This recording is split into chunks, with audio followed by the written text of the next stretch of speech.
City Morning Show. Sugar City Morning Show, a most pleasant morning. It's Thursday, folks. It's Thursday. What a beautiful morning.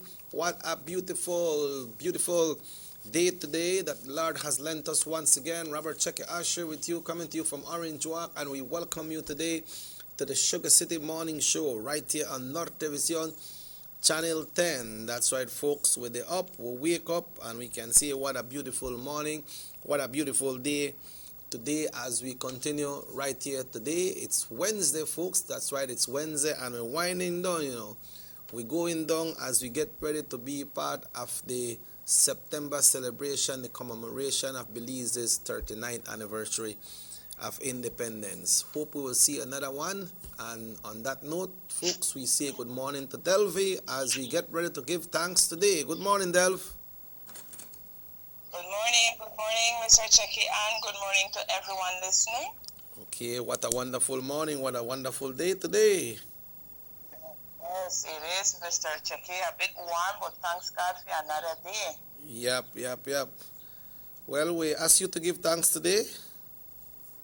Oh yes, I will share the verse for the morning, and then I'll go into the prayer. Okay. And this morning's verse is from Ecclesiastes chapter 11, verses 5 and 6, and it reads, "As you do not know what is the way of the wind, or how the bones grow in the womb of her who is with child, so you do not know the works of God who makes everything.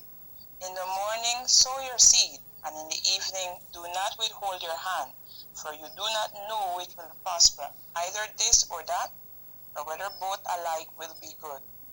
Mighty and Heavenly Father, Lord, I just give you thanks once again for this day. Thank you for blessing each of us, Lord, with the breath and the gift of life. And for those who you have called home, Lord, I pray that you grant them peace.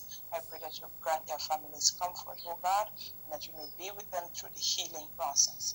And as we rise and shine in this day, oh God, I just pray that by your Spirit that you may continue to guide us. I pray that you may continue to draw us nearer to you, O Lord, as we are a people, Father, in need of you more than we think, in need of you more than we feel, in need of you more than we can imagine. Show yourselves in and through our lives, O Lord, and let your light so shine in and through the life that we live. And for those who have not gotten to taste and see that you are good, Lord, I pray that you may just send a light, send an angel, send someone, Lord, to shine a light in their life that they may come to see that you are God and you are good all the time. So I bless you and I thank you. In the mighty name of Christ Jesus, I pray. Amen. And thanks for the blessings every day. That's so great and wonderful of you doing that every day. And like we say, seems like the prayers just keep on getting stronger and stronger day by day. Well, to God be the glory, Mr. Chex. He grant me life, he grant me one breath to speak, so use it right hand. Yep, and it's just another day. It's just another day today as we're up bright and early this morning, no? And it's Thursday. Yep, go ahead. No, go ahead. No. Go ahead. Yeah, I was just saying it's just a wonderful another day, Yes, I'm listening. Yes, it's a blessed and beautiful day. Actually, my dad and I went riding. I just come back mostly like 20 minutes ago, so okay. I'm kind of pumped up this morning, but Yeah, but you good, man. You good, because we have to loosen them bones, right? Yeah, keep physical and, just help relieve the stress and just relax the mind and leave it. True, yeah. Okay, so what we have in store this morning for our Thursday morning point? All right, this morning I have this one that is entitled Faith Over Fear, Prayers Over Panic, and Worship Over Worry. Okay, let's go. All right, it goes like this. It says, sitting at home, staring at the children, wondering with what they'll be fed.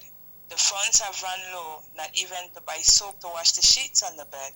Lying on the sofa with symptoms getting worse. But I've worn the mask, washed my hands, kept my distance. Is this a curse? And then there's a phone call that everyone dreads to hear. the boss is cutting down on staff until maybe next year. What then do I do but bow my head or pray like Job that I disappear instead?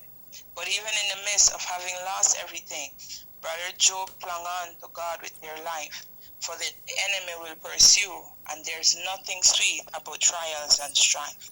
But God is ever faithful, ever present, hearing every prayer. Unless the gold is molten, it wouldn't be pricey enough for one to care. Fear and panic and worry are like cancer that quickly spreads. But let faith, prayers, and worship and the love of God bring peace to your soul instead. So the faith is over prayer, or prayer is over faith? Which one? Faith is over fear. Yeah, Faith over fear, prayers over panic, okay. worship over worry. Okay, so it's faith over fear. Yes. Okay, so once you have that optimism in yourself, then there shouldn't be any fear, right? There should. Once we have that faith in God, because sometimes we own self, okay, how strong we strong. Every person in their own strength, you do get scared at times. So once we have that faith in God, we know that all right. Even if I'm gonna catch corona, maybe somebody around me have corona or something, I know I lock myself in our dark room and just keep myself out from the world, because I know that I will be healed. And even if I am not healed, and you have that faith and you have been saved through Him, you know where you are going, right? Yes, I've heard lot of quotes say that faith move mountains. Mm-hmm. If you have faith as small as a mustard seed, it can move mountains. Faith in God. Yeah. Right? Because some of us, we have faith in ourselves. Oh, I could do this. I got this. Some people have faith in money. People have faith in their families. And there's nothing wrong with that. But if those faith in other things become stronger than our faith in God, then we have to examine ourselves, because, God is who created all things for us to be able to have and to experience. So our faith should be stronger in Him.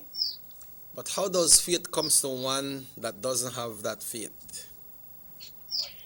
Well, that's not, honestly, I cannot just give like a one general statement, because, the good Lord work in everybody's life in a different way. Mm-hmm. But what helps me with increasing my faith is when I go through, or when myself or my family, we go through hard stuff. And we pray, Mr. Checky, Mm-hmm. and people might say, oh, but when you pray, that only in the air. It's not only in the air.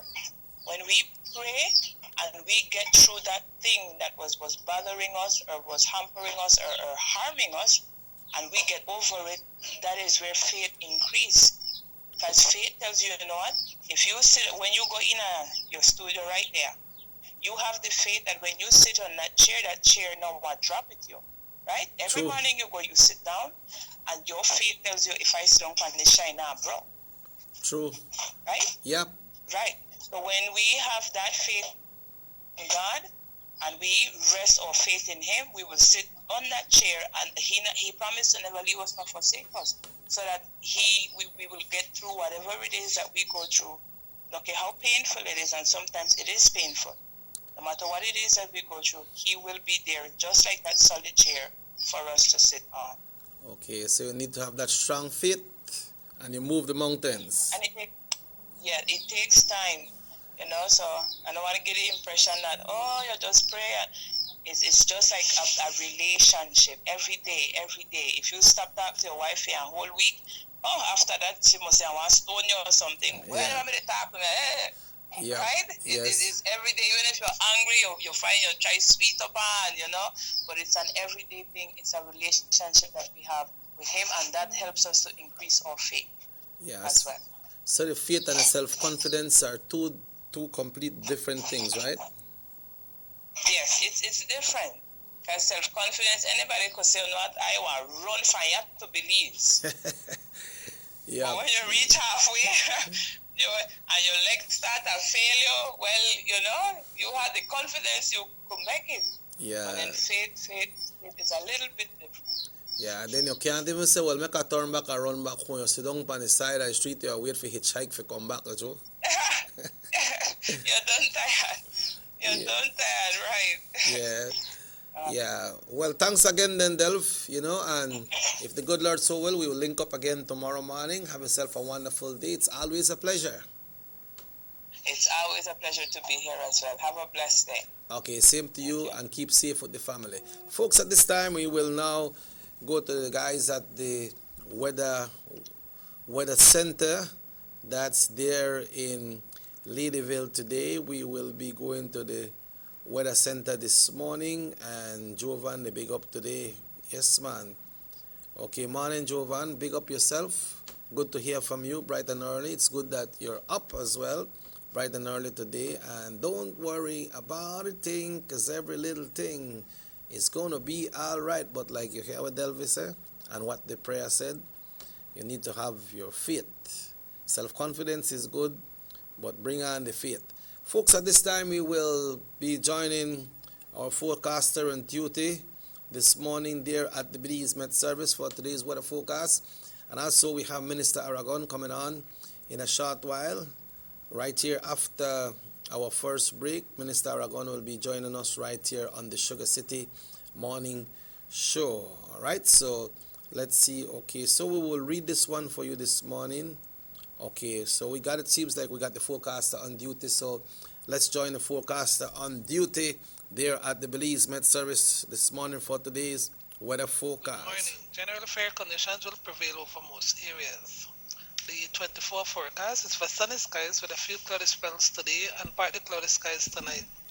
Showers or thunderstorms will be isolated except for a few more over southern districts this morning and tonight. High temperatures will be about 90 Fahrenheit along the coast, 96 Fahrenheit inland, and 86 Fahrenheit up in the hills.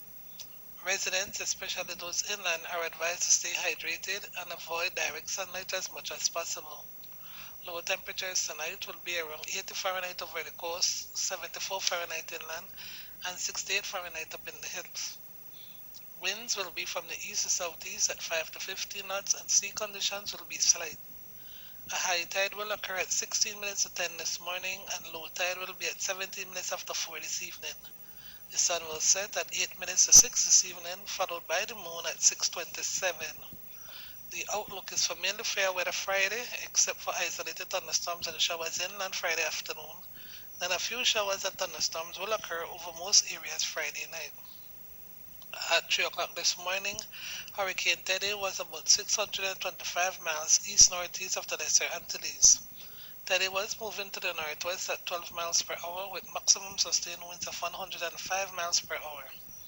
Also at 3 o'clock this morning, Tropical Storm Vicky was about 925 miles west-northwest of the Cabo Verde Islands. Vicky was moving to the west-northwest at 7 miles per hour with maximum sustained winds of 40 miles per hour. An area of low pressure over the southwestern Gulf of Mexico has become better organized and has a high chance of becoming a tropical depression or tropical storm during the next couple of days. Another area of low pressure located southwest of the Cabo Verde Islands has a medium chance of becoming a tropical depression over the next couple of days. In the sargassum update, there is a small chance that a few sargassum mats could drift into local beaches in the coming days with minor to moderate impacts. That concludes this morning's weather report and forecast from the National Meteorological Service. Thank you very much to the forecaster on duty there at the Belize Met Service, and to everyone working there, everyone who does what they need to do, what is need to get done to make sure that they got that weather report ready for us. And not only that, but looking out for the weather situation and see how it's coming and put everything together so that we can understand it. It's now exactly 16 and a half minutes now after 7 o'clock. Folks, we will be taking our first break of the morning, and when we come back, we will be joined by Minister Aragon. So we have the East in the house right here this morning to present right here on the Sugar City Morning Show. So we will be back after these messages right here on North Television Channel 10. Development comes through vision, dedication, and hard work. These qualities possessed by Honorable Elodie Aragon are in full display as he embarked in a project to open new streets in Carmelita Village. This will allow access to new landowners to their own little piece of the jewel.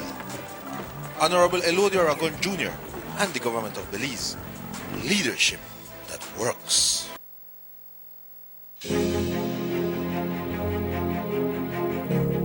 Since 2014, Honorable Elodie Aragon has been quietly and consistently assisting deserving residents of Orange Walk East through a pantry program that he put together using personal resources and also with the support of generous business persons. It started with the distribution of 100 packages per month and has now doubled to 200 packages per month. The packages comprise of rice, beans, flour, and sugar, which are staples in any household and a great help to the recipients. During the state of emergency in the month of April, Honorable Aragon also prepared and delivered 3,000 food hampers to residents of Orange Walk East. In the first instance, 1,500 parcels were delivered, followed by 1,500 more 2 weeks later. This was done because Mr. Aragon was aware of the hardships some of the area residents were going through due to the COVID curfew. This is a man who cares.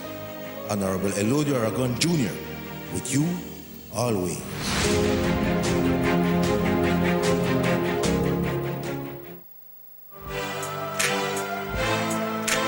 Honorable Elodie Aragon remains steadfast in his commitment of delivering on his pledge to the people of Orange Walk East. As a result, Palmar Village is receiving much needed attention. The main street that passes through the village, which has been eroded due to rains and use over time, has been upgraded by your area representative and the government of Belize. Street works will be ongoing in the area. Honorable Elodie Aragon and the government of Belize, leadership that works.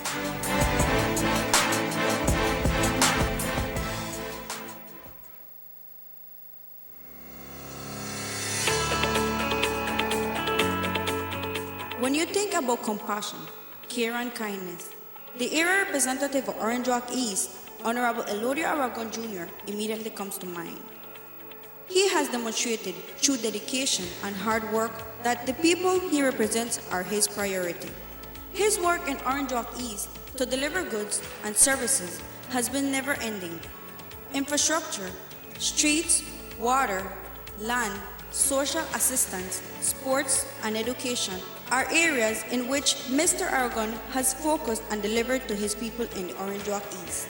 Honorable Aragon has lived a life of dedicated service to his country and people with an excellent track record. Orange Walk East deserves the best. So, for continued development, vote for Honorable Elodie Aragon Jr.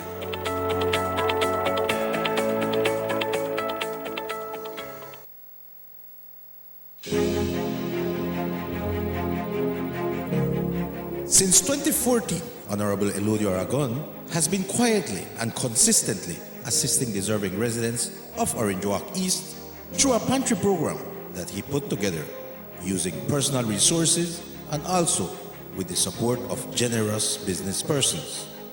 It started with the distribution of 100 packages per month and has now doubled to 200 packages per month. The packages comprise of rice, beans, flour, and sugar, which are staples in any household and a great help to the recipients. During the state of emergency in the month of April, Honorable Aragon also prepared and delivered 3,000 food hampers to residents of Orange Walk East. In the first instance, 1,500 parcels were delivered, followed by 1,500 more 2 weeks later. This was done because Mr. Aragon was aware of the hardships some of the area residents were going through due to the COVID curfew. This is a man who cares. Honorable Elodie Aragon Jr., with you always.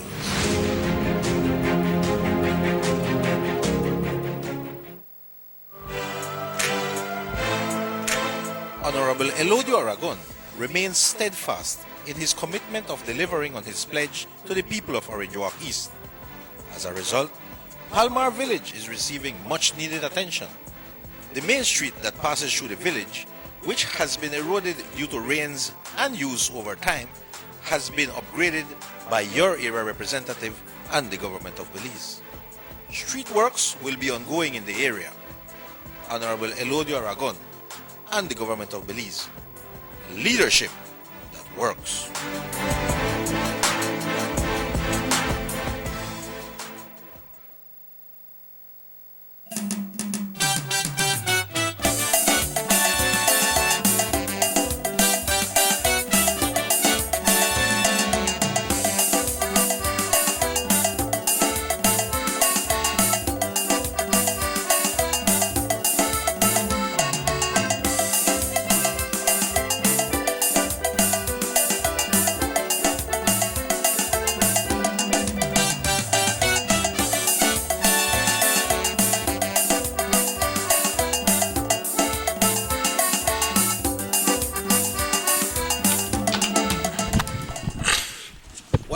Welcome back to the Sugar City Morning Show, folks. We are bright and early at 23 minutes after 7 o'clock. This is the Sugar City Morning Show for today, Thursday. We're winding down to Independence as well. And we got the East in the house this morning, so we want to say good morning and welcome to Minister Aragon. Good morning, Minister. Well, good morning, Checky, and of course, good morning to all our radio listeners there who are tuning in to us right now, and of course to those who are at home watching us on the television, on channel 10. I just want to say a pleasant good morning, no matter where you are, and especially to the people in Orange Walk East, a pleasant good morning. And again, it's a pleasure being here, Checky, Yes. in studios on a Thursday morning. Right, so how's the family doing? I know your wife is a teacher and you have students at home. How are they doing? Well, everybody's doing good, I just know that there's a lot of challenges, I know teachers are really preparing right now and getting ready. I think they are already started with the online classes, in the primary school. I know high school to a large extent will start right here in October. So there's a lot of things taking place, and I know a lot of people are, especially teachers, are quite busy right now. But, I think everything is fine. The moment you get up in the morning and you go see the sun out there, and you could take that good breath, then you're good, Yes, that's true, that, Minister. But talking about schools and doing the online studies, that is across the country right now, and everyone in the education sector needs to follow what is happening. But yesterday there was a sitting of the House of Representatives yesterday, and I heard one of the members from the House were complaining about the devices that the Ministry of Education is embarked on to get these devices for students. And one of the members was saying that trying to do some comparison and recommend some type of little tablets, and the Minister of Education came back and he explained exactly what's the form of the Ministry of Education and Extension in the government of Belize. Right. I think if the nation was listening to the House meeting yesterday, what was made abundantly clear was the fact that the PUP, how would I put it to you, they're not like blue conchas, but they have bad belly. And they have a bad belly because of the fact that this UDP government has been working diligently, has been working in trying to deal with this COVID pandemic in the best manner possible. They are managing this situation in terms of our government. The UDP government has been managing this COVID pandemic, I think, in the best possible manner that it can. And I say this because when you look at all the initiatives that has been done by this government, it has been people-centered and people first. And the PUP can't take this. It can't take that the work that is being done by this government to reach out to the Belizean people in this time of crisis, and that what the initiatives that are being done are doing its best to reach to people. You know, when I sat in the house yesterday and I listened to the opposition, I think about like four, I didn't get up at the start and just talk about, you know, then they start bash all the programs that the government is presently doing under COVID-19. You listen to them, you know, it's obvious that one, they don't have no care and no love for the Belizean people. You know, they could get up there and basically stand up there and try to discredit the government, discredit the programs that this government is doing. And I will tell you something, Checky, if you're out there on the ground, you realize the amount of need that is out there in terms of the people who have to go through some difficult times. And I will tell you, maybe our public servants, they have them pay that they are getting every month, every 2 weeks or so. But there's a lot of people out there who are not getting the kind of salary, or they have seen salary cuts, or maybe they lose a job, maybe they don't have no job to take up. They catch and kill man out there, have to struggle. These are realities on the ground. People have to pay their rent, their light, and water. They have to find food, etc. This is a situation not only happening here in Belize. It's happening across the world. But the fact is that we live in this country. And as a nation and as a government, we must do what is right as best as possible to support our Belizean people. And all these programs that the opposition yesterday basically tried to beat down on are people-centered programs, because we know that we need to support our Belizeans during this COVID-19 pandemic. But the opposition are last to that fact, and I think they have the bellyache because it is not them doing it. And it can't be them that is doing it because they have no love and care. You know, yesterday I was in the house and I listened to how they start talking about the food pantry. And you know, you just listen to them people there, and you could look at how naive and I think how disingenuous they are to the Belizean people. They have no heart. And I say this because they talk about the food pantry and say, oh, how it's a government, the low UDP, they control this, the representatives, they decide who will get food pantry and all of that. And that is a gimmick. That is what they want to portray to the Belizean people. Why? Because this government, this UDP government, has been straight with the people of this country, has ensured that this is not political, that this food pantry that is being done is non-political, to ensure that every Belizean who needs can have an opportunity to get the food pantry. That is the UDP government. That is the UDP way, you know. And when you look at the pantry, this is across the country. They can get up on the house and talk about, oh, how the representatives decide who can get food pantry, but they do that in genuine, to be genuine, dishonest to the Belizean people. And why they do this? Because they know that the food pantry is reaching to people out there as best as possible. No, you know, the system not perfect. And I will tell you, I could easily get up and tell them, listen to me, we have no influence as representatives. As a representative here in Orange Walk East, I have no control over the food pantry. That food pantry is governed through the Human Development Office, and they do their thing so that it is not political.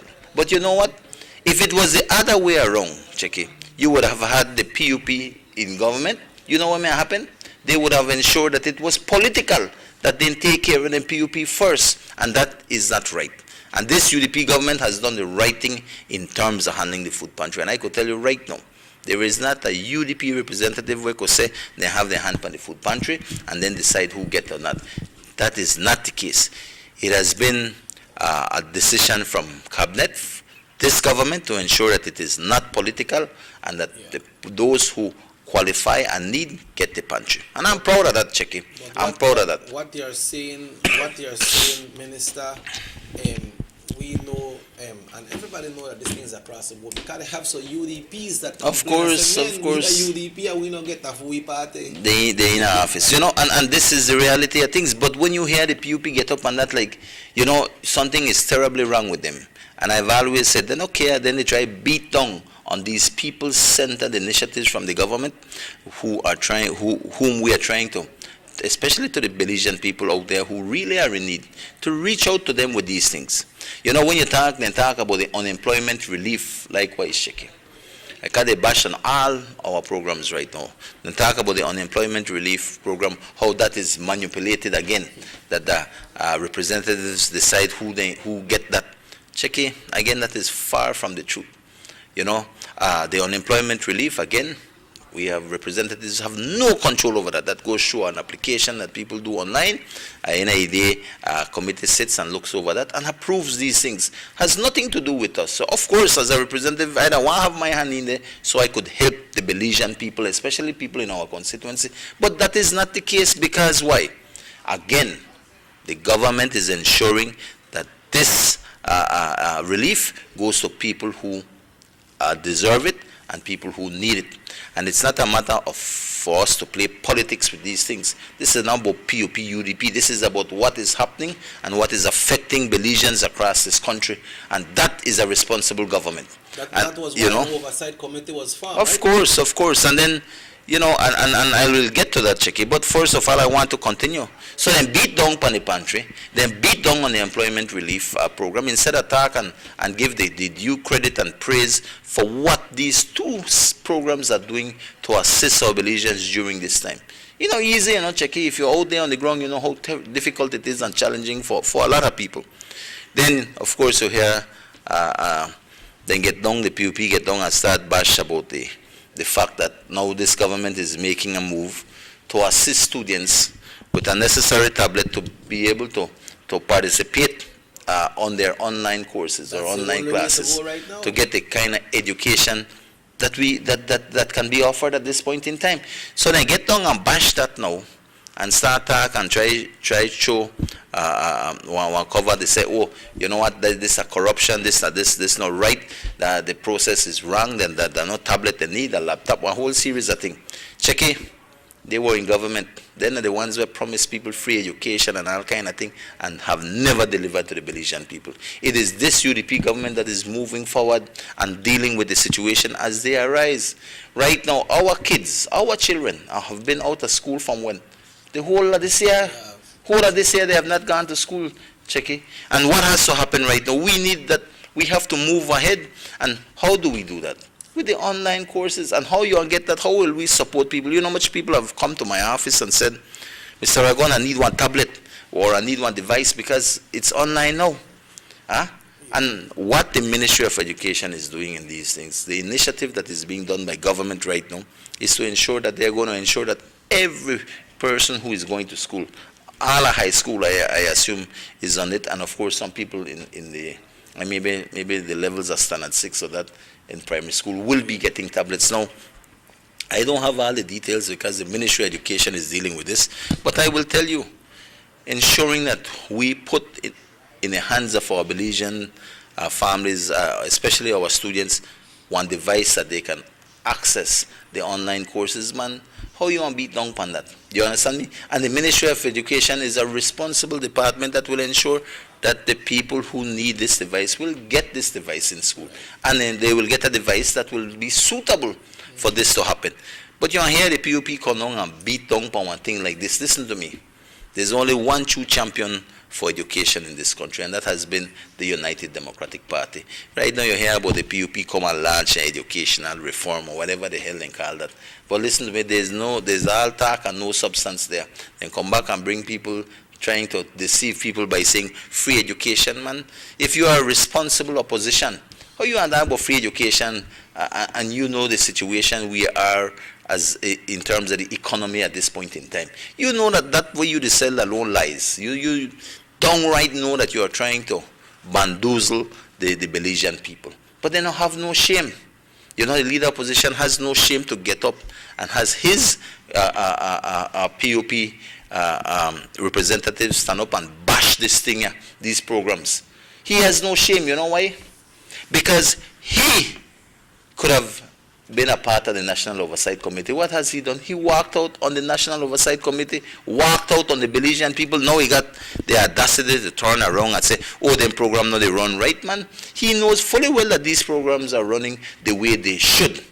You understand me? But he has no love to be able to be a part of what is happening at the National Oversight Committee, because it's not about his personal and political gain. So he has no interest in that. It must be personal and political gain that he's looking for, and that is why he abandoned the National Oversight Committee. And to have everybody get up in there and talk and try to bash these programs, that, all that shows to the Belizean people that the PUP has no love for the people of this country. Because if they had a love, at least they could have get up and say, you know what, the food pantry is assisting. You had the representative from down south get up and talk or this and that. His people is getting a lot of help through the food pantry program. And I will tell you, in those rural areas, that goes a long way for these families, Checky. Because I used to work down at PG, so I know. You look at the unemployment relief. Listen to me. That's not a whole heap, a lot of money. But it is something that goes towards that you could at least do something with it. And these are kind of programs that the government has been doing that I believe is people-centered, is dealing with the situation as best as possible in trying to mitigate the COVID-19 pandemic. When you look at the tablets, what we are trying to do for education, we realize that our kids have been out a year nearly. And we got to do something, we got to move with it. And these are great things that are happening in terms of initiatives by this UDP government. Apart from that, they touched a little on the assistance to farmers. The representative out there down the south last when he talked about, if farmers no getting no assistance. Well, I could tell him this. Our farmers across this country, in the hundreds, if not thousands of farmers, are getting relief, are getting some financial assistance through agencies that have come on board to support us during this pandemic. And they will be getting, they know that, but they play fool. I am telling you. You listen to them and you wonder, where are they living? And again, all this points to is simple. They have no love and they don't care of what is happening in this country. You look at all these programs, man, these programs are there to help people directly. There's not a representative in our side where you hear a lot of representatives rail up and say, man, we don't want to be able to have one hand in these things. The government has said no, because we will not make this political, because check it, make we be real. If you make this thing political, then of course it's not fair to this country. It won't be fair to the people, and the help not reach to the people who really deserve and need it. But we are a responsible government, and we have ensured that all these programs are being managed in a way where it's not political. And that is what, we have to be proud to know that this is the UDP government that is doing this. If it was the PUP, may be a whole different ball game on how these things would have occurred. Yeah. But I will tell you, everything that you look, and especially with the farmers getting that direct financial assistance, Sheki, that is something to be proud of. The farmers have to know that this Belizean government has your back in terms of trying to assist. And everything else that is being done, the MSME program in terms of financial assistance to small businesses, etc. Sheki, listen to me. This government is really on top of the game in terms of trying to mitigate this pandemic, and it's serious about reaching out to our Belizean people with the help that they can at this point in time. And I think the Belizean people must admire that and must understand that it is this UDP government who has their backs. It is this UDP government that cares for the people of Belize. And I will tell you, you know what? When you look and you hear all the people get up and talk, then either say foolishness, because it's obvious that they have no love for this country. They get up and bash these programs. Man, not one of them get up and say, you know what, we want to thank the Ministry of Education for this initiative. They just really lambaste and try to bring down the good work of the United Democratic Party. But I think we stand tall, because at the end of the day, the Belizean people that are out there understand what we are trying to do, understand that these initiatives are there to assist our Belizean people during this pandemic. And I will tell you, you hear a lot of talk the way Jenny Briseño talk about spit up and drop in your eye. Well, I don't know which kind of spit he put up there, but I did tell you he's supposed to soak in wet by now. You understand me? Yeah. Because listen to me, he have no shame to get up at the National Assembly and talk against these programs. When he was part of the National Oversight Committee and walked out on the Belizean people, he literally abandoned the Belizean people in the most important time in terms of Belizeans tackling and dealing with the COVID-19 pandemic. He walked out on you, the Belizean people. He don't have no heart. He tell you, he walk out for what? Politics. He walk out because he got better things to do. And yet you are putting your name to want to be the next prime minister of this country, man. You don't got no shame, my brother. And I have no respect in terms of people like that, because, Sheki, as a Belizean, when you vote for somebody, you want a representative there that will represent you, right? You want somebody there that will defend and stand for you, not somebody for walk out on you when you needed that person the most. And this is what the PUP has done to the Belizean people. They don't have no love for Belizean people, for criticize all these programs, for talk and walk out on the Belizean people in terms of the committees that are there. Janet being the principal person, the leader of the opposition, co-chair of the National Oversight Committee, he walked out on the Belizean people, and that cannot be forgiven, and that cannot be forgotten. And Belizeans all across this country must realize the situation in terms of who the PUP are today. The PUP, they don't no new reform party. They come with all the reform programs that they will do, education, health, you name it, you know. Any idea, then alone scam, because it is the same old PUP guard that is there and trying to ask the Belizean people to put them back in office. Well, hell no. I don't think anybody in their right mind, checking, not even PUP stalwarts out there, I am sure they're thinking about this thing twice, because definitely not can we have the PUP back in office. These are the same people who really rip and tear this country to pieces, you know. Then they have the audacity, Janet Bresenia, to get up and talk about BTL and this and that. Man, listen to me. What the Belizean government did in ensuring we get BTL back, a profitable company that is a cash cow for the nation of this country for decades and centuries to come.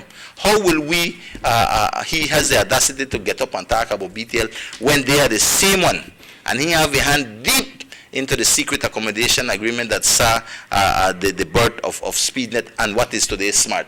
And that a public and personal interest he has in there. He has personal interest in there because his family is part and parcel of that company. Check it, this is a kind of outright corruption. And when I said I don't have no shame, he have no shame for get up and talk about these things. You know the other thing? He's supposed to shut up, because he know exactly the kind of corruption that he has played in the past under the PUP administration.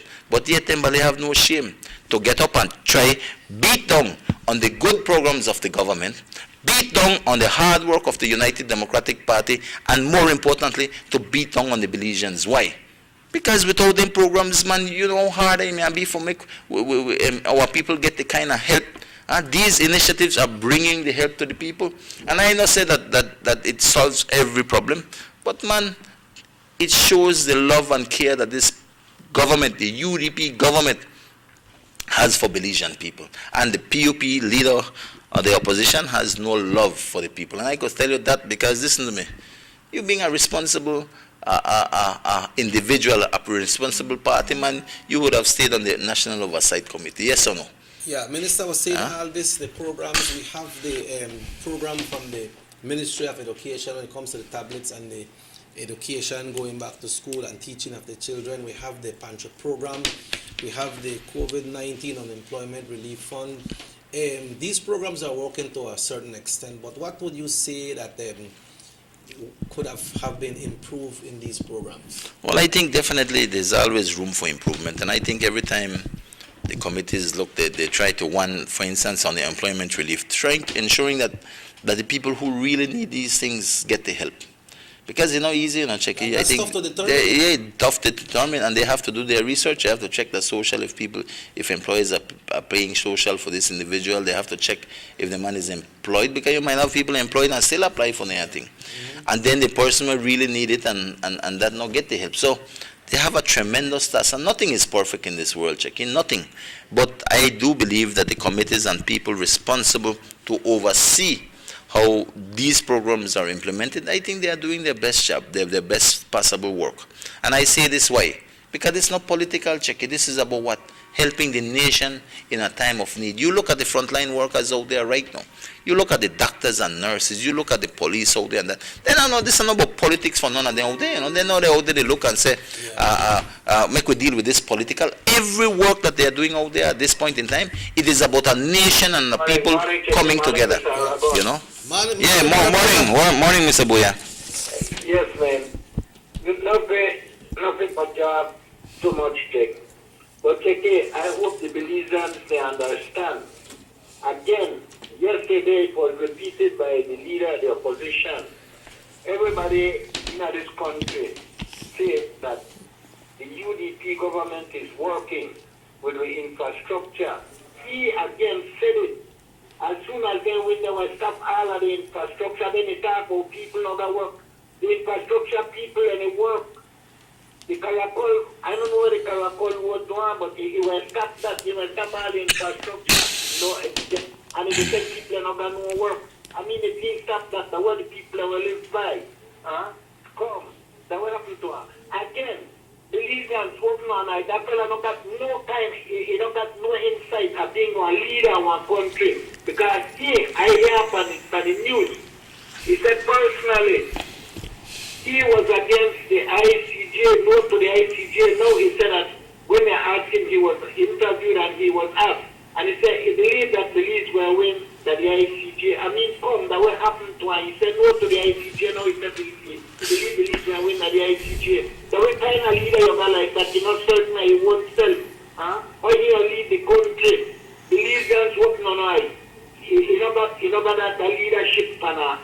They're not going to get my head the Africans. They got the right honorable Baratella, he was far take the lead field, you know, before he told them, and he sent it to field before he told them to pass and he said one thing and he turned around and said something else. And the Belizean people are careful. The day when they vote in this PUP, all the infrastructure will stop and they're going with the money. Where the Superbond money there? Where is the Telco money there? Where is 30 million for Novelos? Who paid back 3.34 million when the other one is dead and gone, but they pay for it in a hell. Bye. All right, thank you, Carla. Thank you, Mr. Boya. But you know, Checky, we have to be real. You know, the PUP just get up and talk about all of these things, and make we be real. They don't have no plan. There is no plan from the PUP. There's nothing. PUP is not an option. They not come to the table and say this and that. All they bring about are gimmicks. I call it gimmicks because they're trying to pull wool over people's eyes. Definitely, when you look at all their reform, you know, listen to it, free education. Man, anybody with sense and tell you, at this point in time, a plan like that will not come to fruition, especially now when we have to look at an economic recovery in terms of where we are going. So when they come and tell you this is alone, that alone hot air they are blowing, you know. And Belizeans have to be real and understand that they bring this time and time. Every general election they bring up this about free education. They bring up about land for everybody. How Johnny will talk about land for everybody when he is responsible for a lot of people not getting land in this town of ours. You understand me? And you don't even want to know how much land they own. Time and time, these are proven facts. So we're not the talk and guess this thing. This is real. This is a reality here in Orange Walk, and we know the rest of the country. My thing is this. The United Democratic Party is a party who has been here with the people. And I've always said it, Checky, we're not perfect. There's not a perfect party in the world. But here in this country of ours, Belize, the United Democratic Party is a party who has been championing the cause of Belizeans across this country. Unlike the PUP. Right now, the election time, they are at their last straw. Right now, the Belizean people will put them to pasture. And you know why? Because they have nothing to offer this nation at this point in time. Nothing. He talking about this and that when they get in office and do that. A lot of those things are pure promises, and promises come a dime a dozen. I am saying what the Belizean people have with the United Democratic Party is something real. You could look at the infrastructure across this country. You could look at the management of the COVID pandemic. I mean, you know that the UDP government is a party here that stands with the people. Unlike the PUP, who all ended up criticize and bring down on the initiatives of this government in the people-centered programs that are taking place right now. If they walk out on the National Oversight Committee, Chiki, tell me where they know a walk out pan.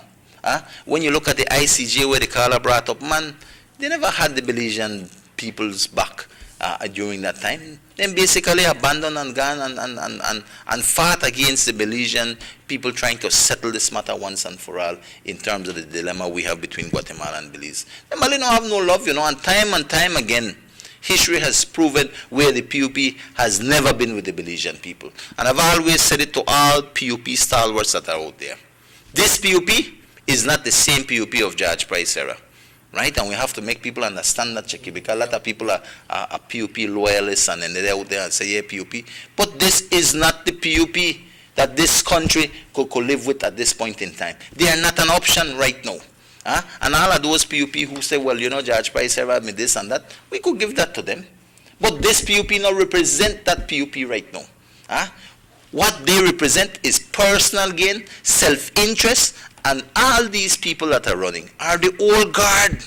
How you expect for one to put people back into office when these are the very same people who are the architects of corruption in the history of this country? How you dare think to even consider putting these people back? But they don't have no shame. Janet Briceño has no shame. And I've always said it's shame on you to have walked out on the Belizean people in terms of departing and walking out from the National Oversight Committee. How you want to do that, man? How you got heart to do something like that when your country needs you the most in a position of influence, in a position of decision making?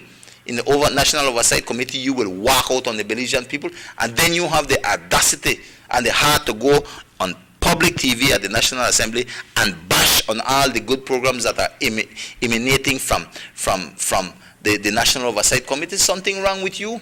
Where is the love and care for the Belizean people? That don't exist in the PUP. And these are the things that we must point out, because what the PUP are trying to do right now is trying to really downgrade the work that this government is doing. They're out there on Facebook and all over the place trying to say, all these programs have political directives or politicians have their hand in it. They are trying to do that to basically let the government look bad. But the truth is far from what he says. The fact is that none of these programs have any direct political influence.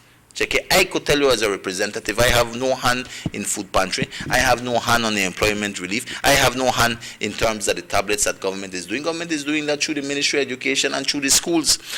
No hand in the terms of the assistance to farmers. Man, come on. Government looked and said, you know what? Let's see all our registered farmers and make we work with these people.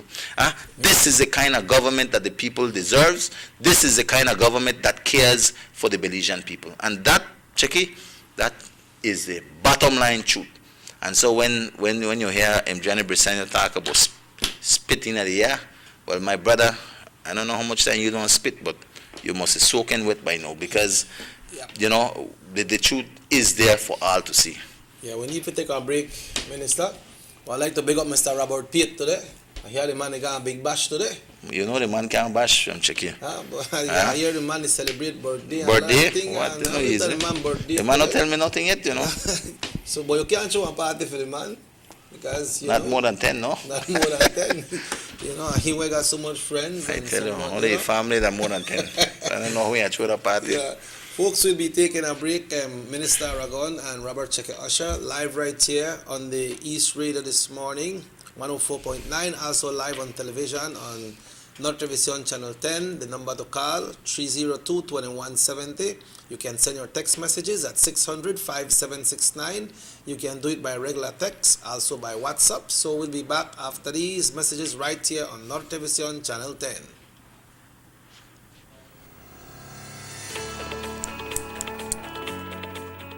When you think about compassion, care and kindness, the area representative of Orange Rock East, Honorable Elodio Aragon Jr., immediately comes to mind. He has demonstrated through dedication and hard work that the people he represents are his priority. His work in Orange Rock East to deliver goods and services has been never-ending. Infrastructure, streets, water, land, social assistance, sports, and education are areas in which Mr. Aragon has focused and delivered to his people in the Orange Walk East. Honorable Aragon has lived a life of dedicated service to his country and people with an excellent track record. Orange Walk East deserves the best. So, for continued development, vote for Honorable Elodio Aragon Jr.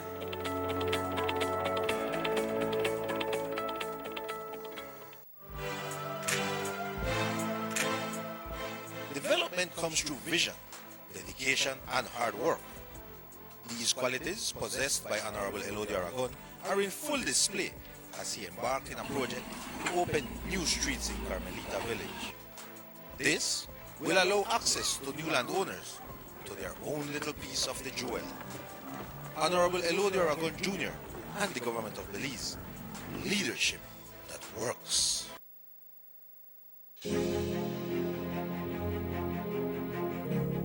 Since 2014, Honorable Elodio Aragon has been quietly and consistently assisting deserving residents of Orange Walk East through a pantry program that he put together using personal resources and also with the support of generous business persons.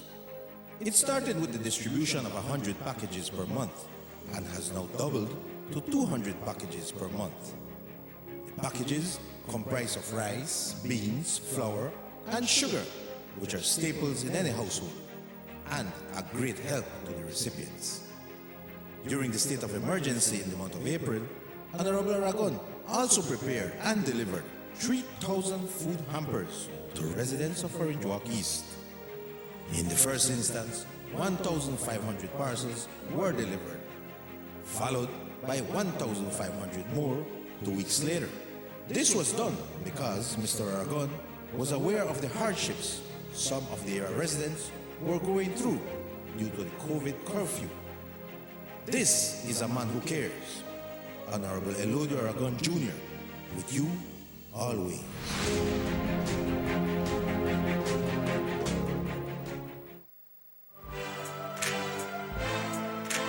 Honorable Elodio Aragon remains steadfast in his commitment of delivering on his pledge to the people of Orange Walk East. As a result, Palmar Village is receiving much needed attention. The main street that passes through the village, which has been eroded due to rains and use over time, has been upgraded by your area representative and the government of Belize. Street works will be ongoing in the area. Honorable Elodio Aragon and the government of Belize. Leadership that works.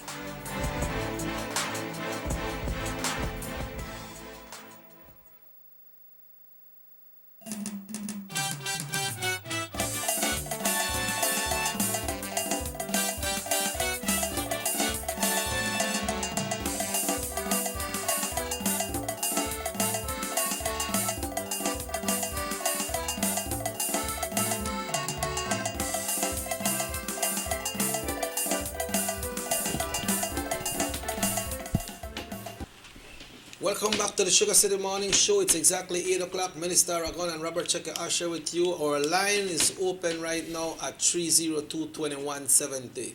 That's 302-2170 if you'd like to express anything to the Minister this morning right here on the show. And Minister, we have seen many things come and go, and party supporters, party members, persons in position. We see what happened to the former representative of the Alberts, Mr. Langsworth. He was in, I believe, in New York. He was recalled to come back to Belize because of some things that were out there. We saw the one with Mr. Doug Singh when he spoke. We saw this one with Mr. Net Vasquez, allegations of misappropriation of funds, and seems like these people are no longer in their positions. The party, what's the move of the party when it comes to these things? When the party hear about these things and say there are people that come out? I don't know. What I can tell you, Checky, is that one thing I'm certain of is that under this United Democratic Party, the Prime Minister, in terms of any misappropriations or corruption, etc., the Prime Minister deals with these things as best as possible. And he has never been afraid to bring these things out to public. You understand me? And wherever the chip falls, that is where it is dealt with. I think in the history of the UDP, you could look at all the issues that we have had in terms of the instances where the alleged corruptions or things like that. You have seen the UDP act on these things, unlike the PUP. But The Minister, PUP was there for a long time, and they have always hidden, and they've always cover up certain things. Unlike the UDP deal with these things, and that is a difference. That points to a difference in terms of government, in terms of governance, And like I've always said, I don't think there's any political party out there that is perfect. But it is how you deal with these kinds of incidents that occur. And I will tell you, a lot of the UDPs that have certain things, allegations have come out. I think to a large extent you have seen people resign, people move on. And I will tell you, the government ensures that they deal with these issues, Isn't that something tough for a government to do in power, by maybe say, okay, this person got a lot of support, so might lose that support? Of course, I think all of these things are tough, but it is the right thing to do. And I am proud to be a UD. I am proud to be a part of this government, because at the end of the day, this government stands for the people. And I think in leadership roles and positions that where you have been entrusted, man, you have a responsibility, whether at the executive level or whether at the operational level. You have a responsibility to the people and to this nation. And wherever you have corruption or allegations or misappropriations or whatever the case may be, if it's wrong, it is wrong, Checky, and has to be dealt with. And I will tell you, when you compare the UDP and PUP, I mean, you look at the history, you look at the incidences, and you will know that one, the United Democratic Party, not afraid for deal with them problems. And these are not, and it no matter if it is the own members in government or people out there in trusted positions. You could see time and time again, the UDP not cover anything. The UDP deals with these things the way they should, because that is the right thing to do. Time and time again in the history of the PUP when they were in office, how many corruption, how many things were there, and people don't know about it, that they hide it, they cover it to protect their people. Because, listen to me, at the end of the day, like when Prime Minister said, he may go and he will do whatever he has to do. He has run this party in a way that he has dealt with corruption as best as possible. And I mean, we have to give the man kudos on that, yes or no? Yeah, that's the honorable Dean Barr, but now we have a new party leader. Going in, let's say we go into the election, the United Democratic Party wins the next election.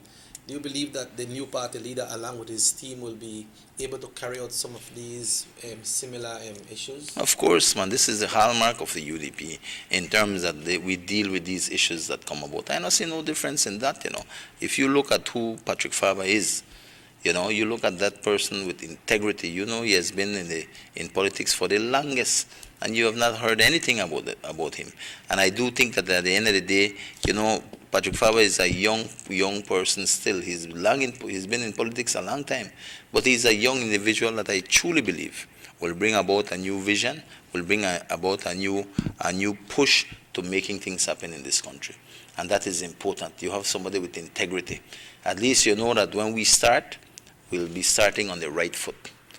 Because nothing wrong that when you start on your journey, you start on the wrong foot. And I will tell you, if the Belizean people want to start on the wrong foot, then you don't know, you end up the vote PUP, that's where we're going. Because under Johnny Briseño, make we be real, Checky. You look at Johnny Briseño, and nothing is ever personal with me with them. It's all about what we have to shake hands? To look. Of course, we hear each other, and we know this. Nothing has ever been personal. For me, the most important thing is about our nation and our people. And when you look at leadership, and Johnny Briseño don't know how to make proper decisions. Make we be real, Checky.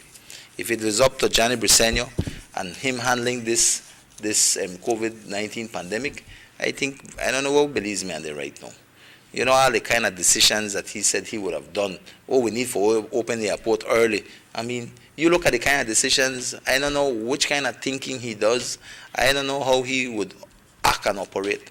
And we all know when they were there in office, when they were in government, all the kind of corruption they had, that all they had a good thinking for how to bring about schemes. You name it, for Intelco, go down, They are creative in that. I have to give you credit, I think you get 100% in corruptive creativity, right?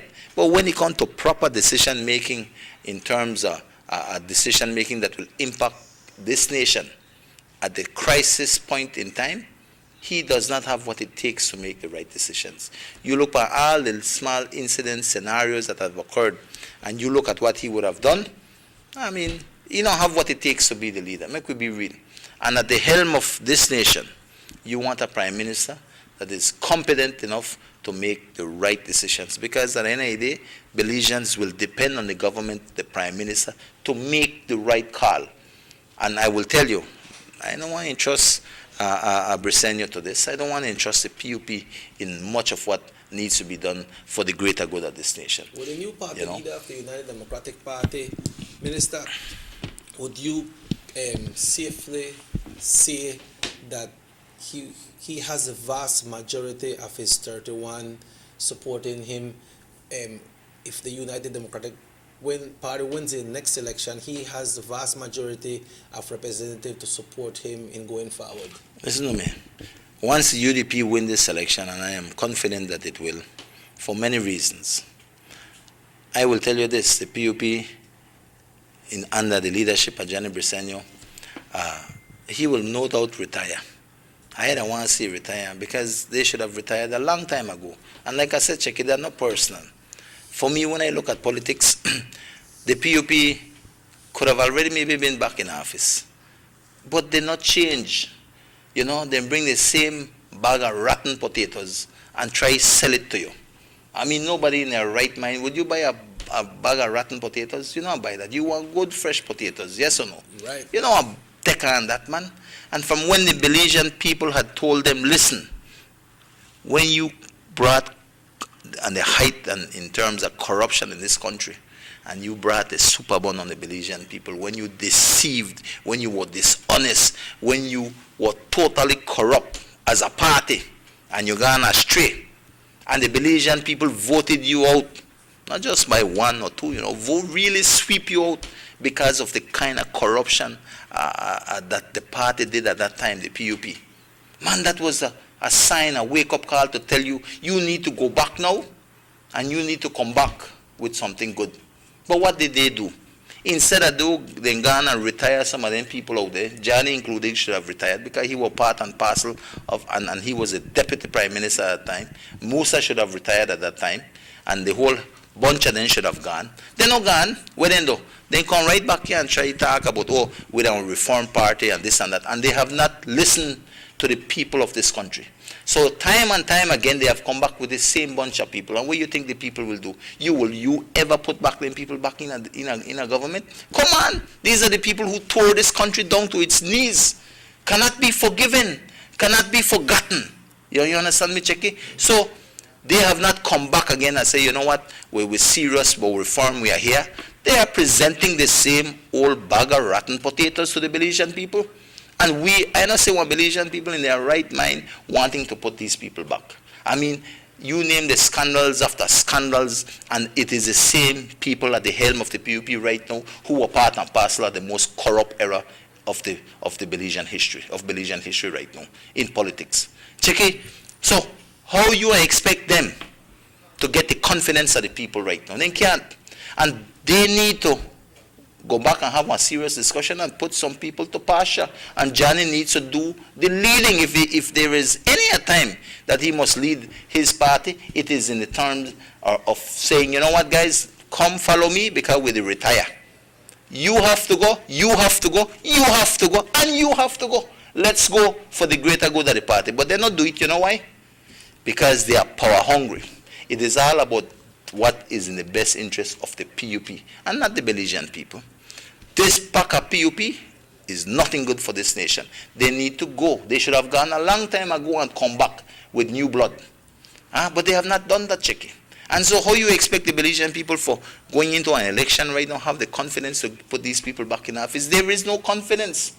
And I say this because that is the truth, Checky. Huh? There comes a time when you have to say what is a spade and call it that. They should have done that a long time ago. Johnny Briceño, that's why I say right now, when they lose this election, Johnny Briceño needs to go. And he have to carry the whole crowd of them will need to retire and get fresh blood for the PUP, because I've always said it to strong PUP supporters that are out there, listen to me. This PUP do not represent the values of George Price, of that era, of the George Price era.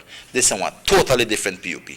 And right now, we need a government that will stand for the people, to champion the causes of this nation, and to be there with the Belizean people. And the only party at this point in time that can get this job done is the United Democratic Party. It is under the leadership of Patrick Farber right now, who will become the next Prime Minister. And I say this, Checky, because listen to me.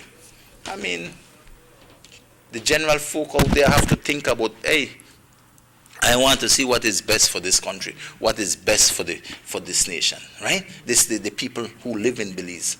I mean, if you're not a layman person out there, you want to know that the person you are going to put up there is somebody there that will champion your cause. Man, and time again, right now, right at this moment, you know that the United Democratic Party is the government that is working for the people of this country. And I say that in all regards, Checky, from you, look at all the issues that have been out there that the UDP have championed for the people, man. The UDP has done a good job. And I'll tell you, look at how they are managing this COVID-19 relief. Would you have trusted the PUP to manage this thing right now? I don't think so. I don't think so. You look at the programs that the government has come up with to trying to reach out to the Belizean people, man. I think the government, with all the challenges it has been doing a wonderful job. And I'll tell you, it's easy to criticize, and it's not easy to get the job done. But the UDP has been making that difference, Checky, clear for Belizeans to see that that the party that is competent for leadership is that of the UDP and not the PUP. And that, I think, is made crystal clear. The Deputy Prime Minister, who is the Minister of Natural Resources and the area representative for Corozal North, Honorable Hugo Pat, spoke about some relief when it comes to lands. Right, and again, Checky, that is another initiative that the government is doing. And I think it is a good relief right now, because definitely, one, government needs to generate some revenue, and two, persons out there who own land, they will get a relief in terms of, I think, 25% on land taxes, plus if you owe interest, that interest will be waived. So right now you have a lot of people who owe them taxes. Gives them an opportunity to pay these taxes off, At 25%, and then the arrears. And then they don't have to worry about the interest. So, and I think that is something great, and I would ask people out there, take advantage of these things, because this is a program, a small program that can yield save you only money, Okay.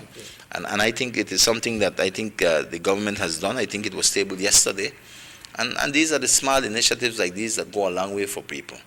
But like I said, Checky, right now, as far as I know, this COVID is not going anywhere right now. The more and more you look at it, you're hoping that, down the road they find a vaccine. You hear about the discussions of vaccine abroad and all of these things, but up to now, it has not happened. Right now, we are, about 7 weeks away from an election, 6, 7 weeks, I don't know. And so we are very close.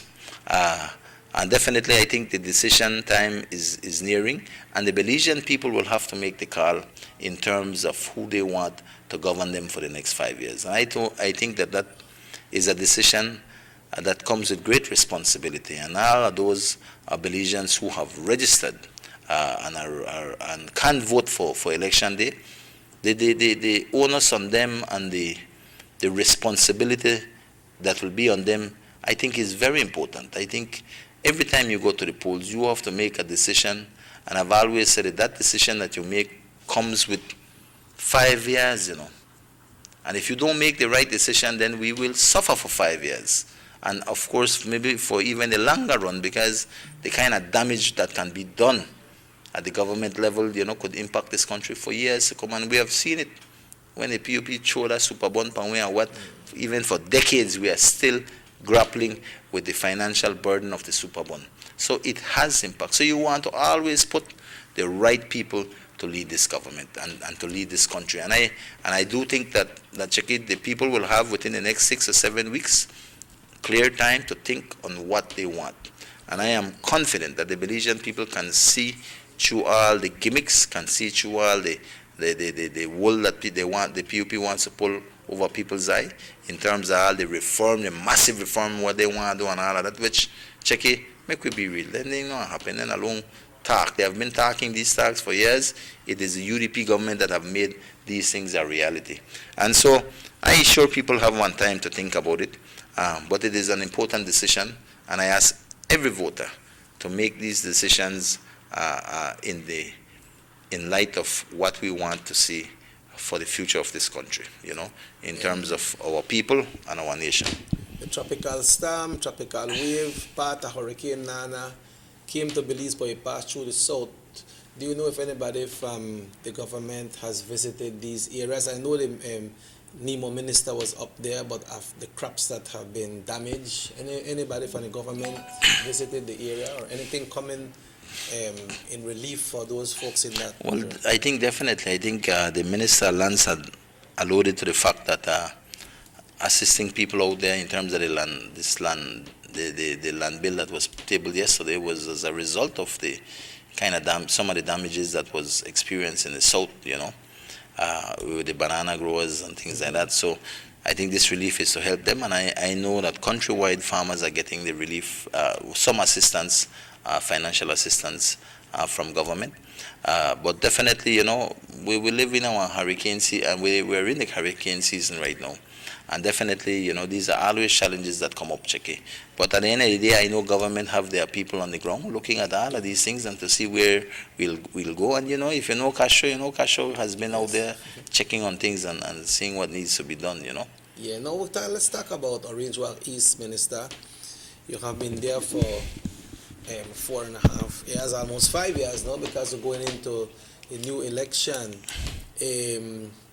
What can be said to the people of Orange Walk East, to your representation, and what you have delivered for Orange Walk East, so that election time come, the voters of Orange Walk East can reconsider and say, yes, Mr. Aragon deserves another chance? Well, Checky, I think we have done a lot. I think definitely, if we sit here and talk about everything, we have really, really done a lot. And we could start from village to village, highlighting all the work that has been done. And I will tell you, especially in terms of trying to bring the villages up to standard, in terms of looking at the kind of programs that will empower people, these are the things that we have always championed in the East.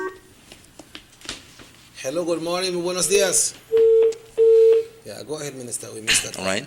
And, the whole, when we look at what needs to be done in the East, I am a kind of person that wants to look at the kind of things that will empower our people. Because I truly believe that as leaders in our nation, we must look at the empowerment of our people. Not about doing the little things. The little things are good, but we have to look at the big things that will empower our people and nation. And some of these things that I focus on is job creation, right? Because when you give that person a job, you make that person empowered. You're able to say, you know what, you can take care of yourself and your family, right? Hello, good morning, SugarCity MorningShow. Buenos días.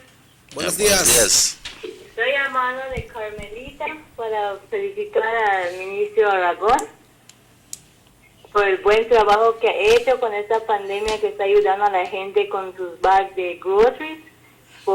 También porque tenemos una escuela nueva, puedo decir. Tenemos una expansión de terrenos aquí en Carmelita y bastante gente ya tienen sus postes de luz. Ya tenemos bastantes luces acá en Carmelita. Right. So, estamos orgullosos de apoyar a Mr. Aragón. Mr. Aragón, Dios le bendiga y keep the good job. Muchas gracias. I guess that's some of the point you're talking about, sustainability, right? Because, at the end of the day, it's about empowerment, Checky, and I think that is the greatest thing any leader could do for his people. When you look at job creation, a lot of people talk about job creation, but what have they done to really push job creation? And of course, we have to look at central government to do its thing. But as a representative, you can have your own impact on your division. And I will tell you, when people say that Aragon have championed to trying to bring investors to Orange Walk, it's not because I want investors just going. I want investors to come and empower people with jobs. And that is why you see the factory that Carmelita is being built. When that factory is finished, and this is now one thing where they on paper, it is literally, you see the buildings, you could see the equipment on the ground, you could see the work. Right now they have close to what, but maybe 75 people already employed, Checky. So now just a picture to look Now a back. picture, and a massive investment of millions of dollars that has not only brought about foreign revenue, but it has also created jobs already. And it's once it gets operational, Checky, you are talking about a lot more jobs, and maybe another 120 jobs. That is another 120 families that will be empowered with a job. And I've done that within less than 5 years, Checky, you know. And this is the kind of thing I say, we must empower people. And if we could get the jobs for people, man, that's the truest kind of empowerment you could give a family. You could give one person that dignity to work for himself, have that little money in a pocket and know that, you know what, with this I could start to build a future, I could have plans, I could really see one vision for me and my family. That is what I'm here to champion. You know, and I know Starkey, Checky, you could see that factory there. Anybody could check the factory out there from the road. So work is going on. Of course, work is going on, and I can't wait till that is ready and operational, because it empowers our nation, man. You know, and we are not here for special interests. We can't be as leaders. We have to stand for what is right for Belizean people, and at times that is not easy to be done, Checky. You know, you got your own people who are not happy with you because of what you stand and what you believe in. But I've always said, no, we're there forever, Checky. No, we're there. So why don't we do the right thing now? So that when we're gone, we can always say and sit back and say, you know what, we did the right thing for the people of this country. And those are the kind of things that I've championed. So one is the employment, and people could see that work that we have done there. When you look at the next thing in terms of education, education to me has been, you know, I come from a family of teachers, and one of the biggest things we have championed is that of education. Why? Because again, you educate somebody, you empower that person. And that is what this nation will be built on people who are empowered, not by the persons who can fend for themselves or not have an ability to get to where they need to go. It is about true empowerment, and education is one of those things that empowers our nation. And that is why I'm glad to be a part of this government that has helped year in and year out with assisting our students to get their education, Checky. And we have done that year in and year out. And so that goes a long way for me. I've ensured that I've championed education in terms of ensuring we're fighting to get those education assistants to render that assistance to our students so that they can get their high school, so that they could go to sixth form, etc. To me, that is important, and I've always championed that cause. And I don't look on that and say PUP, UDP. I look at that because our nation deserves this. Our young people deserve this. That is the foundation you are giving them for the rest of their lives. It's true empowerment. And that is what we have to focus on. That is why when you see I have championed in cabinet in terms of getting what we deserve for Orange Walk East, that I don't know maybe. That is somebody in the name of Aragon fighting for the people of the East. And I will tell you what we have done. Look at the big project at Louisiana. This is a 2-story ferro-concrete building, 6 new classrooms, computer lab, office space, you name it, that is being built right now. This is a big expansion for the Louisiana government school. That not just happened overnight. That has happened through lobbying efforts and people, this are not talk, you could go and see it. It's being built right now, Checky. And apart from that, people get jobs working there. But at the end of the day, that school will have a wonderful expansion and to continue to support education in our constituency directly. And apart from that, we also lobbied when Patrick Faber was here for technical. Technical is going to get some major developments right now. You're going to get some new buildings, etc. You want to see a major expansion of the technical high school.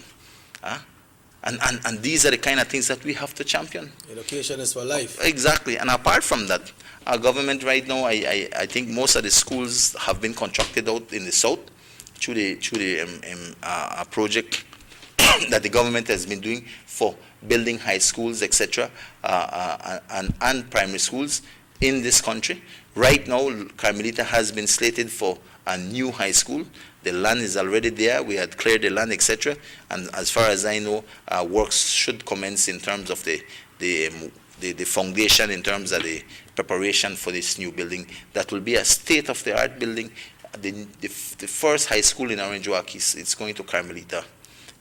And with everything that is happening in Carmelita, man, in the next 5 years, where you see Carmelita is today, you'll be amazed to see it in the next 5 years because of how things are moving. And so having a new high school in Orange Walk East, man, come on, that's a great feat. You have had people gone there for years and they have never delivered a high school for the East. But we have done so. And it's going to become a reality starting in terms of the works and seeing it right through. Hello, good morning. Please lower your television or radio. Good morning, hello. Morning, Jackie. Good morning, my brother. Morning, Minister. Yeah, morning. Anyway, I just called to make a point. The building block of any country is its people. But its people can only be a good building block if they are educated, which is primary. 2, if they are employed, they are working. And 3, very important, if they own that primary asset, which is land. That's right. These 3 things put together makes a productive nation. And I can see that the Honorable Reverend has the right idea. You need to educate, which is a part of the building block. You need to be working, employed, and last but not least, you have to have that personal asset, which is your land. That's open a lot of avenues. So you have the right idea, Minister, but it's strong. Yeah. Sorry. Thank you, Carla. And like I said, Checky, so education is key. So we are getting a new high school. We've done again expansion at the Louisiana Government School, primary school, with buildings, etc., computer lab. These are the kind of things that are important to me. And that is why I've championed these big projects. Then you look at land like the Carla mentioned. Man, land is the next kind of thing that I know empowers a person, empowers a family. I mean, when you got your piece of land, Checky, there's, the feeling that you own a piece of land, that you can go build your house, even if you have to borrow that money, you build that home. It is your home, it is your land, this is your castle. That kind of feeling, that empowerment for say, I own a part of this country. I am a Belizean. I'm proud and I have that pride for know that what I'm doing on this land is for me. It's going to shelter me, it's going to do this. That I want empowerment. And that is why, Checky, I looked at when I ran last time for Orange Walk, and one of the greatest challenges was land, and it still is today. But we have opened up a lot of new lots in Carmelita. We have helped and taken care of most people in Carmelita in terms of land. Why? Because it is important that empowers our people, and we start with the villages first. Not all villages have gotten land because some can't get land. Why? Because people in the past never care for secure land for the expansion of their villages. No proper planning. But we are working around those things to get and empower people with a piece of land. Now the great majority of our voters in the Orange Walk East town side, we have no access to land. We can't go south because of the river there. We can't go south because of private land. We can't go nowhere because there is no land. But we have been securing and starting out a plan to deliver lots to our residents. And we will deliver those lots to residents. Right now, during this year, COVID really has come in and really put one spoke in our wheel, and it has affected everything, right? Because definitely we have 2 surveys that are being done in Carmelita. Right now, the plan is there, all that is needed. One area has already developed. We have opened up the roads for people. People are literally living there. We have put new lampposts, new lights, you name it. We have done those expansions. But we need further work. We need it to be surveyed. Our government is working on getting that surveyed for us. So once we have that surveyed, people will get their letters for direct purchase. Then the other area, we'll be working that up, opening up those roads and assisting people with those lots. Apart from that, Checky, we have a plan, and that plan will take us a little bit more time. Because one, it is about finding where the land is available, and you have to look at not get one piece of land where in a bush with no light and water. Nobody will go there. We have to ensure we put proper land where we have access to light, water, and the main road. We have identified this area, but we need the financial capital to make it a reality. I am confident that will happen. It will not happen this year, but definitely that is something that we have been working on right now. And although we have taken care of most of the villages, not all, because we still have other villages that we need to do something for. But for a great part of our villages, we have assisted them with land. Now, in terms of the town side, that is a plan in the making. And definitely I want to do that. Why? I want to make that a goal that we will achieve right here early next term. Why? Because it empowers the person. It empowers our Belizeans. You know, you have to make them go a piece of land, man. I think every Belizean there, this wonderful country of ours, can do with a piece of land. And that is what I want to see for this nation. The subject Especially the people in Orange Walk East. That is my priority, my responsibility. Yeah, talking about that, And, Minister, you're saying also that in the town area, there is no space for expansion. So they have to reach out to other areas. But what's the plan for getting things done in the town area of Orange Walk East? I know you have been doing some work in some different parts. Yes, in terms of what land? No, in Which one? other development. Oh, we have yes, of course. When you look at in terms of lights, for instance, you have the Pasadita area. We have the amount of work we have done there. One, you have to look at the things that are basic to people, things that people appreciate very much. For instance, in the Pasadita area, we have spent a lot of money in collaboration with BWS, and these are things that we had to write. It didn't happen because it happened. It happened because somebody had to set it up. Yes, no, we have to write. We had to write in terms, just for instance, with water. We did a major water expansion back there because a lot of people had water, but they not really hook up to the system because the main pipes never run back there from BWS. We had to write that proposal. We had a plan drafted up. We visited the area, and the works got done. And I think they spent about maybe 150,000 in another water expansion project, and that there's still other expansions that need to be done. But we have done that, and I will tell you, nearly everybody back there can't say they don't hook up to a proper water system. Next thing, lights. Light is something important, simple as a light on your street. And I have taken a challenge to try to deliver lights for people, especially on those streets. I personally go, they will look at the lamppost, take picture, and we have to lobby hard because it's not something you write and you get, check it. Mm-hmm. You have to be behind it. Sometimes we have to be behind it for weeks and months until we get these things delivered. And I will tell you, we have seen tremendous expansions of light, not only in the Orange Walk East Side town, but also in the villages like Carmelita, Santa Marta. You look at the village of Santa Marta, basic thing as water. When I first get in, everybody got water, drinking portable water in their house, right? And people had to back water, have them drums and buckets. Right now, that those days are gone because we made it a priority to ensure that we run pipes to every single home in that village and bring the basic necessities as water to these people. So people go turn on of course, right home and getting water. We had to do expansions of road, expansions of light. We have all done these works, and these are the big kind of works that we have done because improving not only education, employment, and land, it is also about improving the quality of life, man. And the quality of life means the simple thing as your roads, the simple things that affect you in terms of your quality of life, is important. I think these are the pillars of good governance. I think these are the pillars that, as a representative, you must focus on. And of course, all the little things that we have done. You look at what we have done at Louisiana football field for sports. And all the villages, to a large extent, have gotten, whether they don't get light span in football field, they have gotten bleachers. The Sandy Field project that we have done really transformed that area. We are finishing up that, I think, by next week, it will be officially open. I think we have already gotten the everything hooked up already. I think the electrical is there. Only BL need for Comino and hook up the lights. That's it. The wiring posts are up, lights are up. The backboards are going up this week if they haven't already been put up yesterday. And so we only need the paint job now, and we are good to go. So this is the kind of work that I've always focused on. And like I said, Chiki, there's a lot of other stuff in terms that we have done in reaching a lot of the small works in terms of assisting people with post farmers so that they could get their water, trying to help people with their land issues. And I will be frank, the greatest challenges I've had in politics is dealing with land papers for people because, that's not dependent on me. I'm not the Minister of Lands. And you have to go to the Lands Department and try to push these things for people.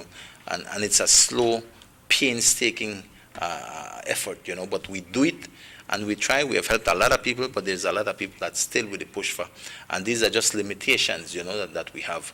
And that immigration is the same thing. But at the end of the day, I'll tell you, Chiki, I think we have worked very hard for the people of Orange Walk East.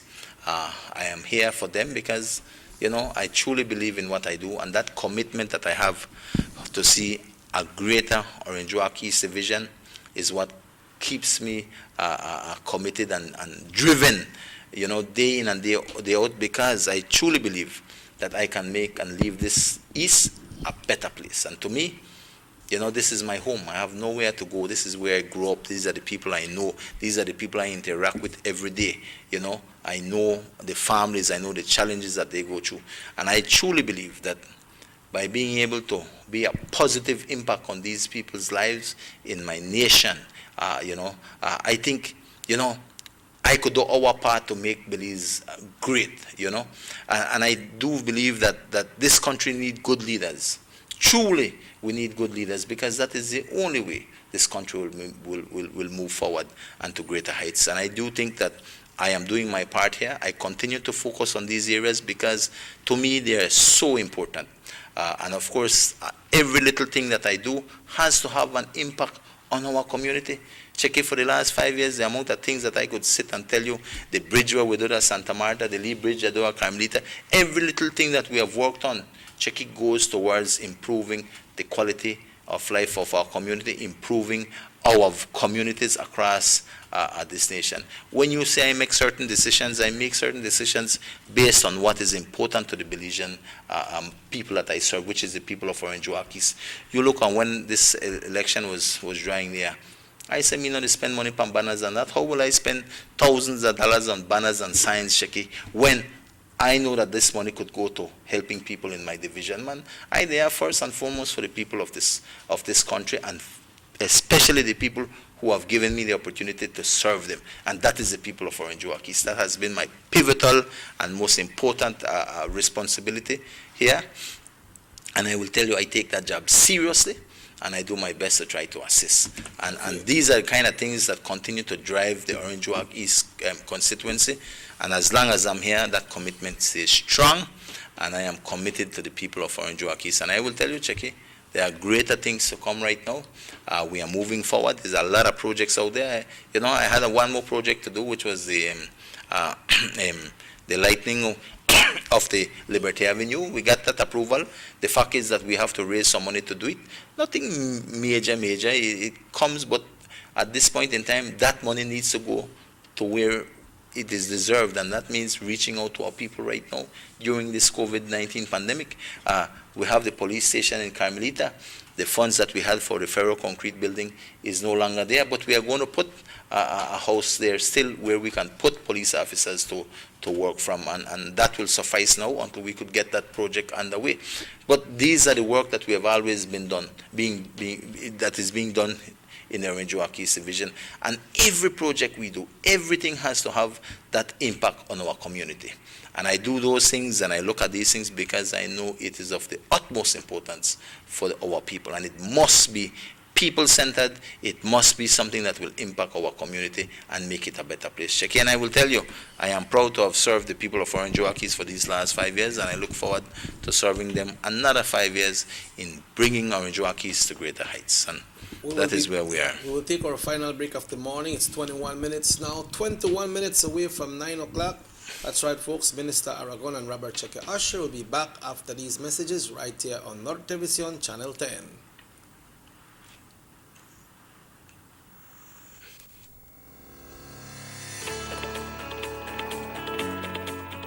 When you think about compassion, care and kindness, the area representative of Orange Walk East, Honorable Elodio Aragon Jr., immediately comes to mind. He has demonstrated through dedication and hard work that the people he represents are his priority. His work in Orange Walk East to deliver goods and services has been never-ending. Infrastructure, streets, water, land, social assistance, sports, and education are areas in which Mr. Aragon has focused and delivered to his people in the Orange Walk East. Honorable Aragon has lived a life of dedicated service to his country and people with an excellent track record. Orange Walk East deserves the best. So, for continued development, vote for Honorable Elodio Aragon Jr.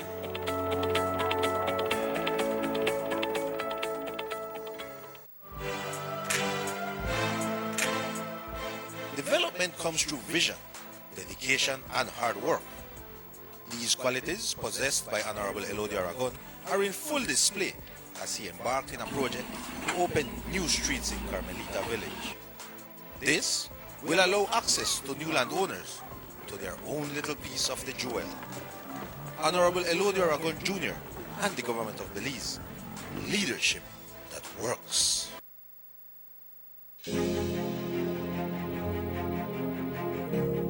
Since 2014, Honorable Elodio Aragon has been quietly and consistently assisting deserving residents of Orange Walk East through a pantry program that he put together using personal resources and also with the support of generous business persons.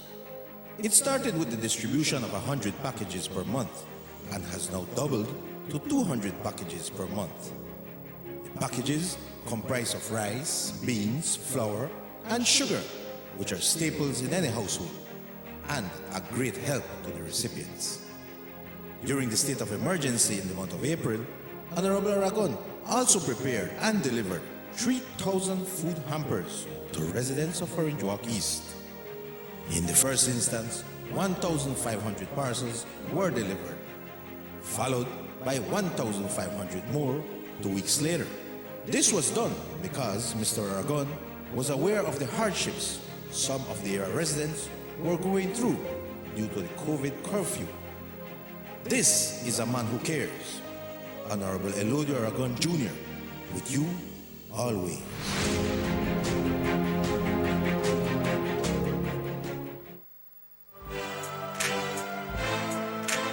Honorable Elodio Aragon remains steadfast in his commitment of delivering on his pledge to the people of Orange Walk East. As a result, Palmar Village is receiving much needed attention. The main street that passes through the village, which has been eroded due to rains and use over time, has been upgraded by your area representative and the government of Belize. Street works will be ongoing in the area. Honorable Elodio Aragon and the government of Belize. Leadership that works.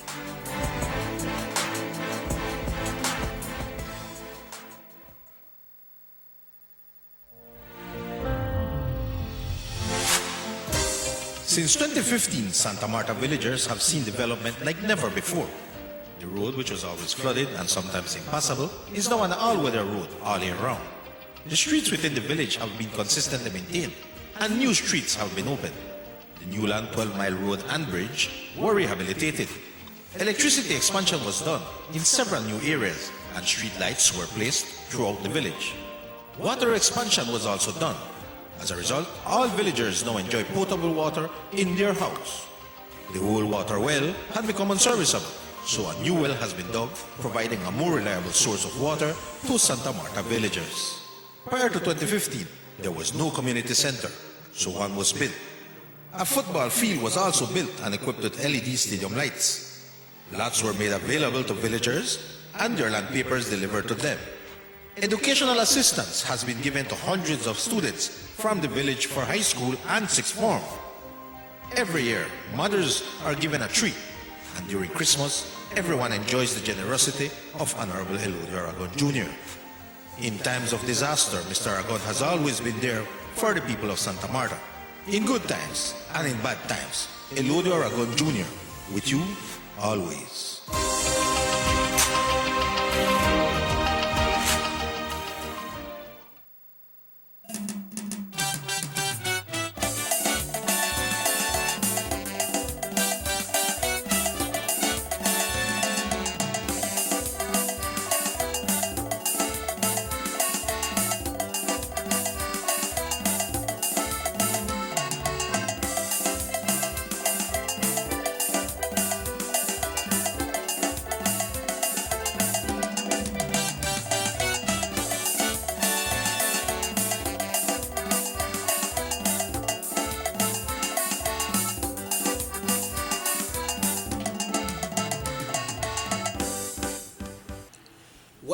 Welcome back to the Sugar City Morning Show. It's now 50 minutes away from 9 o'clock.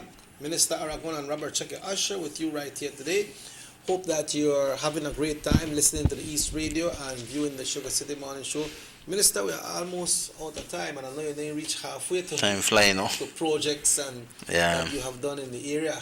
Done a lot of work, man. I tell you, we even discuss the programs that I have going on presently and things. But the work continues, shaking. I think that at the end of the day, I've always said in Orange Walk East that the work you do will speak for itself, and I think that, like I've always said, you put PUP and UDP who have run within the last 25 years, Checky, and you combine all their work together, and you look at what we have done in 5 years' time, Checky, and there is no comparison. And you could ask that in any way you go, because only one blind man no one see. Only one mind when no one see, no one see. You understand me?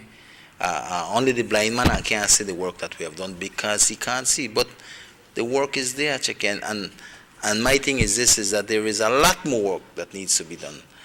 The work will never end because no matter what you do, there is always additional work that needs to be done. And there's a lot of works, a lot of projects that needs to be undertaken, especially here in Orange Walk East, that I want to see done. And it must lend itself to developing our people and improving the quality of life for our residents. And I think that those are the areas that I focus on. Like I said, there are other plans that we have that we did not achieve this term. Things like the polyclinic that I wanted to do, that did not happen, but nevertheless it is there. It is a project that I truly believe is important. This COVID this year put a lot of hamper on some of the projects that we had planned for because, everything requires funding. And when the funding you've had and that funding goes away, then it makes it a tough thing for you. But nevertheless, I am confident that the way we are managing this COVID pandemic, etc., we will overcome this COVID with due time when they find the vaccines and all of these things. And I know this government and this country will rebound in terms of our economy. That is the most important thing right now, Checky. Once we overcome this COVID, it is about how we recover our economy, how we get back our tourism and all of these things. And I think that for these things to happen, you need a responsible government. You need a government that you can trust and have confidence in. And I think that the United Democratic Party is that government that can continue to move things forward for our country. And I am confident that will come to pass. And once those things are there, Checky, we will continue with the work that needs to be done in Orange Walk East. And so things like the polyclinic that did not get done, the lighting of Liberty Avenue, as soon as the elections is over, we will get to work on that. That is already approved by Ministry of Finance in terms of the lights. It's approved already with BEL. It is only for us to do our part, and we will get that done. But like I said, there's a time for everything. We are not here right now to spend no more money in terms of any kind of infrastructure. It is about looking at what we can do to reach out to the people out there who need these assistance.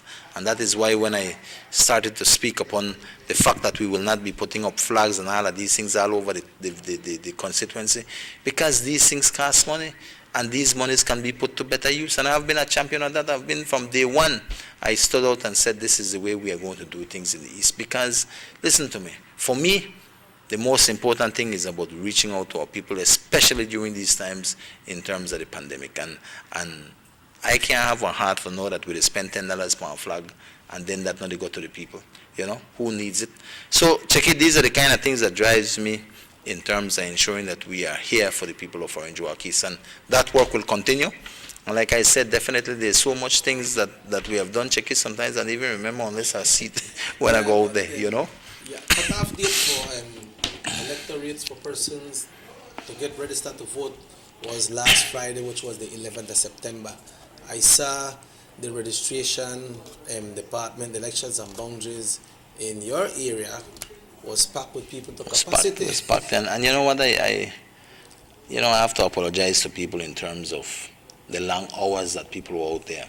It's not my making. It's election and boundaries. Then I think they were limited in personnel, but we had people out there nearly till 2 in the morning checking. Wow. And to me that pains my heart because, I mean, shucks, you know what? For make people out there 6 hours to stand up, 8 hours. I did my best to try to feed people out there and give them a little water, and because I know what they are going through being out there, And they want to get on and the they list. want to get on the list, and I really appreciate that from everybody who stood on the lines. It means a lot to me, and I really have honor in my heart, but to me, I think election and boundaries have to do better, man, because Checky, what if I stand up out there 6-8 hours on the line to register, man?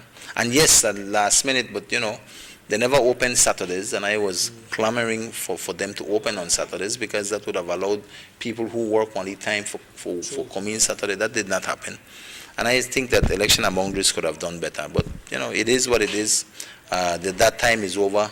You can still register right now, but there's no guarantee that you will be able to vote for the upcoming general elections. Yeah. So I want to thank all those people who have registered.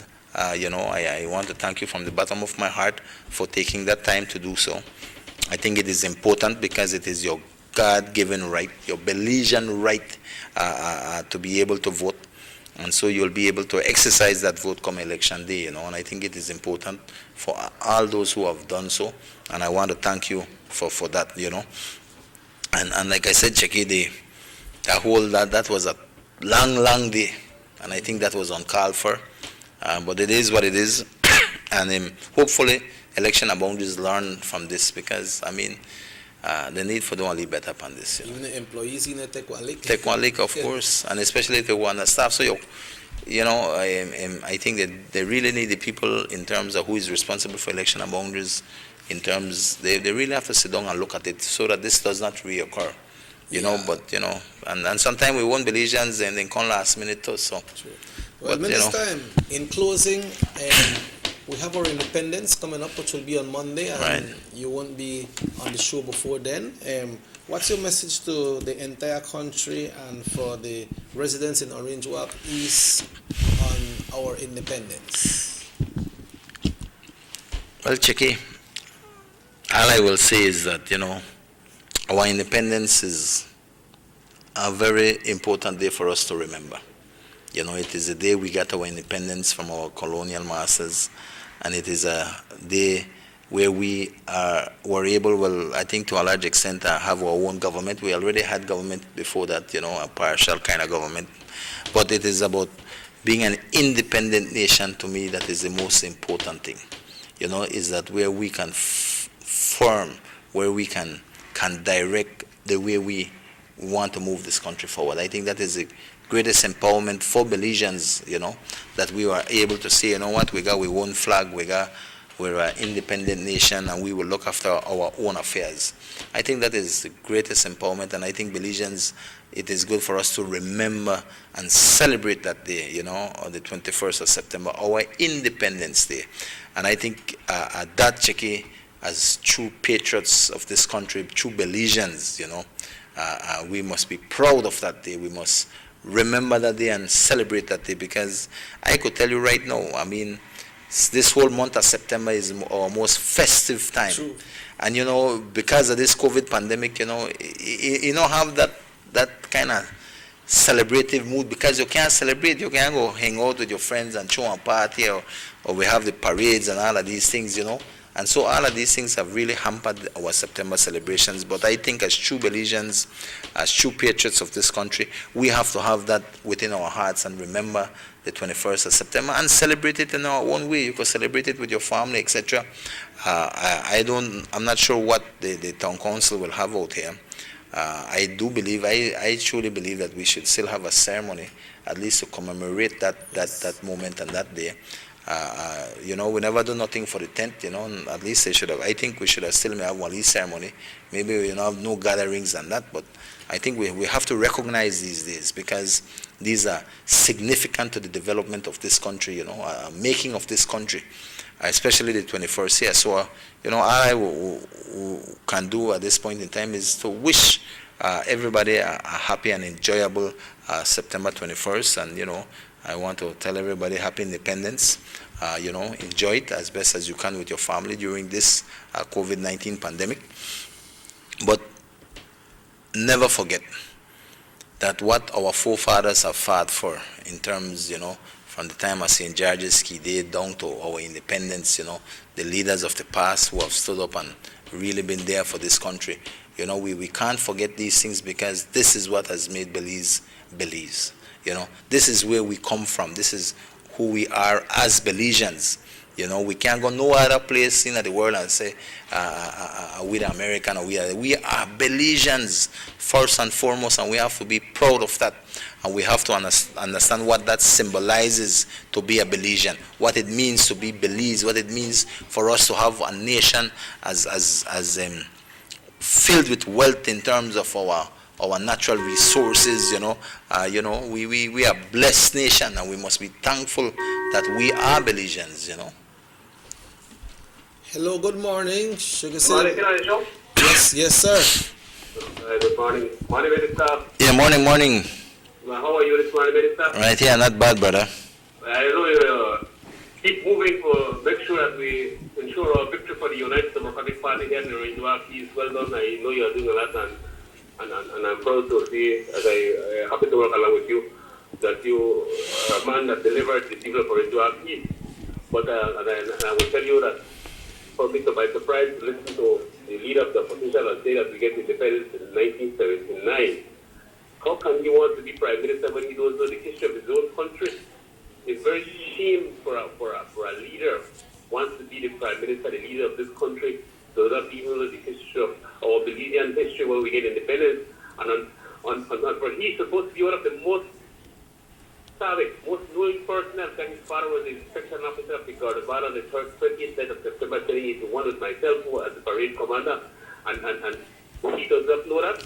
How can he run my country, my beloved country, Belize? That's why they really fool bad. Good morning. Yeah, boy, I wouldn't beat up on the man so much, man. The man had too much money in mind, I think he make a mistake there. But like I said, Chicky, we're in the month of September. Festive month. And we have to be patriotic. We have to put up that flag. I mean, that's right. And we have to show that, listen, we are Belizeans, man.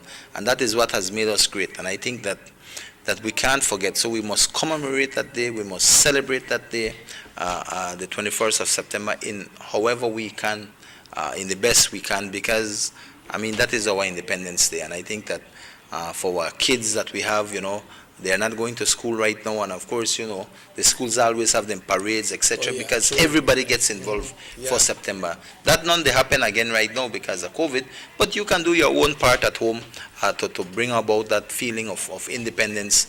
And I think that I don't know, like I said, what the town council will have, but nevertheless, we as Belizeans, we have to express that happiness. We have to express that feeling that we are Belizeans. And I think that the September celebrations team says it all. We have to overcome all these adversities, and look towards the opportunities, and we have to unite as a nation. And I do think that if we do these things, I mean, we'll become an unstoppable force. And I've always said, Checky, we have to thank all our forefathers, because if we never had the people who stood up and fight the Spaniards, maybe we never may there. If we never had our forefathers stand up and fight for this country and do what they had to do, maybe we never may have Belize. And so I say, every generation has its leaders, and every generation leaders must do the right thing for this country and for its people.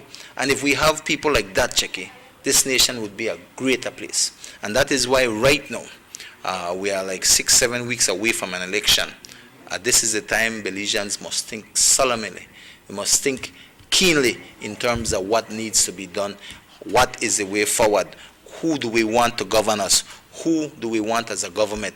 Who has what it takes to deliver this country to greater heights? And I think that if Belizeans ponder on these things, Checky, they will make the right decision. And I'm confident that that decision, at this point in time, the only and the right decision is the UDP. Well, thank you very much, Minister. It has been a great pleasure. We went through the show this morning. We're looking forward to have you once again next week. You have the truth being told tonight? Yes, tonight at 7:30. 7:30 on the East Radio, East Facebook, also on North Television Channel 10. Yeah, that's a call-in show as well, right? Yes, people can call in. We have a WhatsApp number too. Okay. So, everyone good at the office? Everybody's good, man. As best as can be, because, Yeah, true. you have to just mind yourself, right, Checky? You tell me last week you couldn't celebrate for the 10th. Yeah. 21st, I'll get you the same. Well, I tell you, that's what we do. Yeah, but we have to take care of ourselves, right? Definitely, And others definitely. around us. So check it before you close off, because I know you're a man pan time. I just want to tell you Yes. happy September celebrations, especially happy Independence Day, and of course Yes. to our nation and to all those who are tuning in, no matter where you are right now, on the road or at your home. We want to say happy Independence Day for this 21st of September. God continue to bless you and your families, and together let us continue to do the little or the great things that will make Belize a better place. Thank you. This show repeats tonight right after Truth Be Told, right here on North Television Channel 10. Also tune into the East Radio 7:30 tonight for that program on their Facebook, and they will be having their WhatsApp numbers that you can call in. We have the repeat of Channel 7 News 12 o'clock today. The hot news coming up at 6 o'clock. Raheem, thanks. And to everybody behind the scene, thank you very much, Mr. Aragon, and everyone there at the East Radio doing their job, technicians, to make sure that we can be heard in the area where the frequency of 105.9. Yeah. That's right. 104.9. 104.9, 105 the wave. Yeah, so folks, we see you again tomorrow. Have yourself a wonderful day.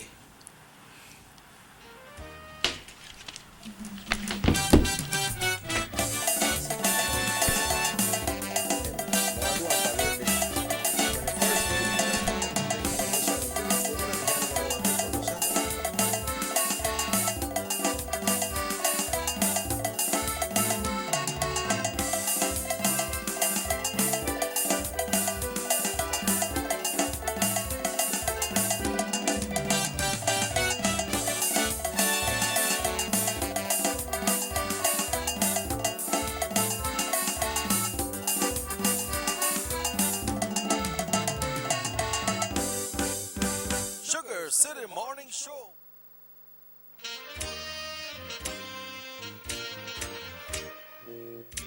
It's September. In Belize, September is synonymous for celebration. Carnival, Bacchanal, Juve, road marches, yes, a time to party and be merry. As long as I can remember, we have never had these activities interrupted or cancelled. This year, however, has proven a challenge in every aspect of our lives.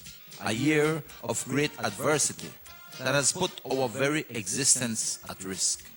The COVID-19 pandemic came like a thief, robbing us of our freedoms, lifestyles, and indeed, our very lives. Indeed, everything as we once knew it has changed, and we don't expect a return to tradition anytime soon. We, like the rest of the world, must adapt. We need to learn to do things differently, even celebrating differently. That, however, is nothing new to us Belizeans. We are a resilient people. We are a versatile people. We will pull through as we have always done. This year's celebrations theme, Overcoming Adversity, Creating Opportunity, Belizeans Unite for Prosperity, is very apt. More than a theme, it is a call for us all to unite once more, to come together like our world-famous rice and beans. It is only by working together that we will overcome this great adversity. We will create opportunities and we will rebound as we have always done. This year, let us celebrate once more. Celebrate our Belizeanness despite our adversity. As we do so, I urge that you take your safety precautions, adhere to the rules of social distancing and wearing of masks while in public. I hereby wish everyone a safe and enjoyable September celebration. May God bless you, and may God continue to bless Belize.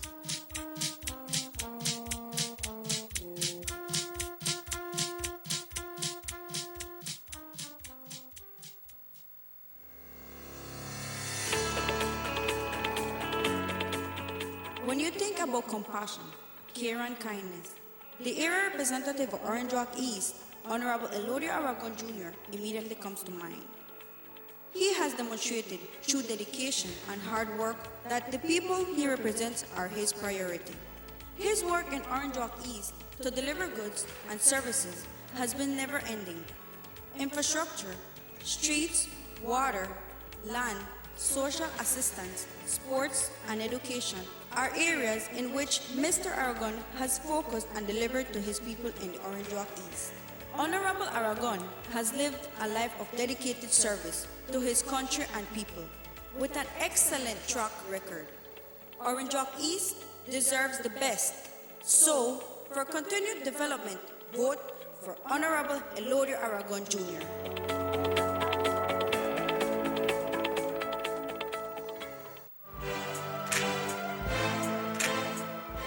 Development comes through vision, dedication, and hard work.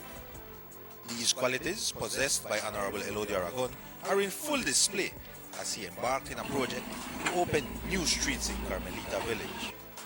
This will allow access to new landowners to their own little piece of the jewel.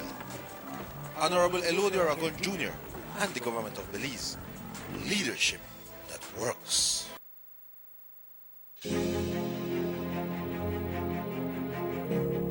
Since 2014, Honorable Elodio Aragon has been quietly and consistently assisting deserving residents of Orange Walk East through a pantry program that he put together using personal resources and also with the support of generous business persons. It started with the distribution of 100 packages per month and has now doubled to 200 packages per month. The packages